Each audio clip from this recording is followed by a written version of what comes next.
Okay, so in this lecture, we're going to explore the concept of competition, and we're going to do so in a very interactive way, and we'll get into that in just a moment.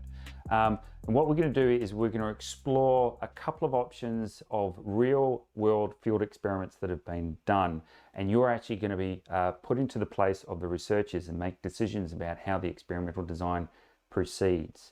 All of which so that we can really get our heads into the consequences of competition and why it's important for both the formation of communities, but also for evolution in terms of adaptation. Okay, so the system that we're going to focus on are these two lizards. Funnily enough, the one in the background is called the green anole, and the one in the foreground is called the brown anole.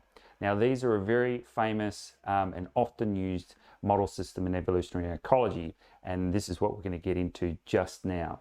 Okay, so imagine you're in the Bahamas, beautiful water, the wind's in the trees, and you're out on your boat and you're just about to perform your first ever field experiment.